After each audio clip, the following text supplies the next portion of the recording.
테마 16 정책 문제 1. 문제의 역과란 여러 가지 문제를 보다 정밀하게 분석할 문제와 그렇지 않은 문제를 분류하여 전자만을 골라내는 작업을 말한다. 2. 문제 여과의 기준으로는 문제의 중요성과 분석적 결정의 필요성, 분석의 활용 가능성, 분석의 실시 가능성 등이 거론된다. 3. 정책 문제의 정의는 주관적이며 인공적인 성격을 띠는 복잡 다양하고 상호 이존적인 과정이다. 4.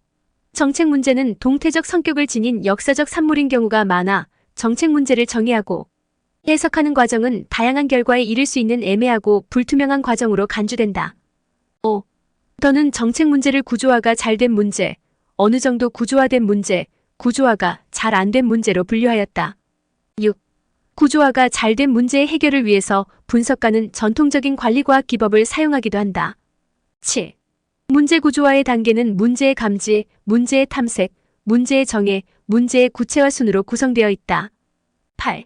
정책 대안이 아무리 훌륭하더라도 정책 문제를 잘못 인지하고 채택하여 정책 문제가 여전히 해결되지 않은 상태로 남아있는 현상을 제3종 오류라 한다.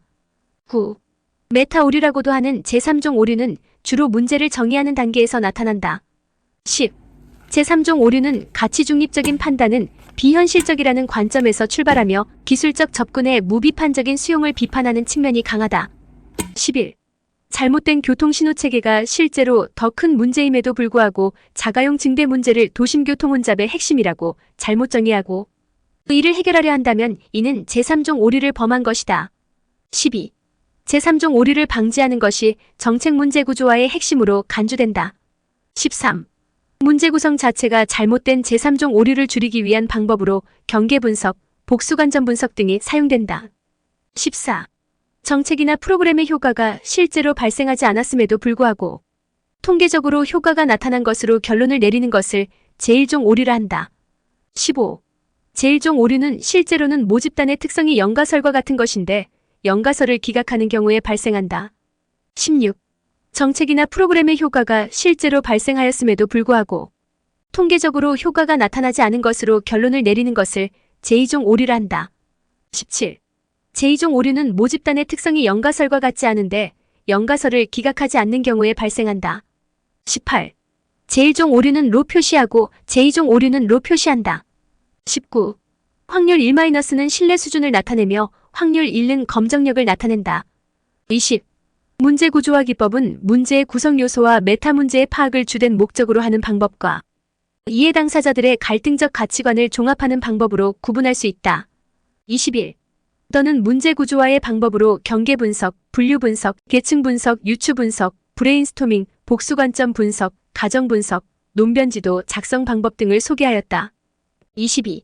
문제의 구성 요소와 메타 문제의 파악이 주목적인 방법으로는 분류 분석, 계층 분석, 유추 분석, 경계 분석, 브레인스토밍 등이 있고 이해 당사 간 갈등의 종합을 주목적으로 하는 방법에는 복수관점 분석, 내러티브 정책 분석, 가정 분석 등이 있다.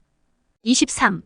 경계 분석은 포화 표본 추출을 통해 관련 이해 당사자를 선정하는 것과 관련이 깊으며 정책 문제의 존속기간 및 형성 과정을 파악하기 위해 사용된다.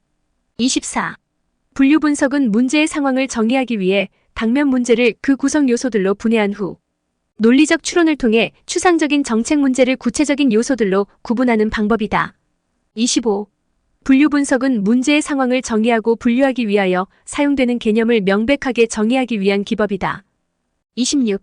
계층 분석은 간접적이고 불확실한 원인으로부터 차츰 확실한 원인을 차례로 확인해 나가는 것으로 인과관계의 파악을 주된 목적으로 한다. 27. 유추 분석은 과거에 다루어 본 적이 있는 문제와의 새로운 문제의 관계 분석을 통해 문제를 정의하는 것이다. 28.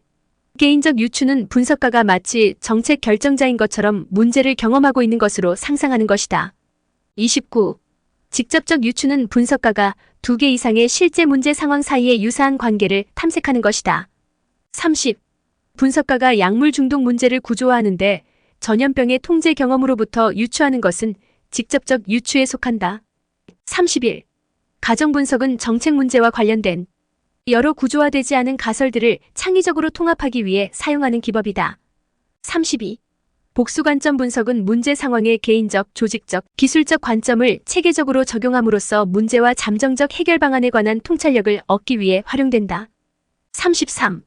내러티브 정책 분석은 갈등적 스토리들을 비교 평가하여 새로운 메타 내러티브를 만들어내는 방법이다. 34.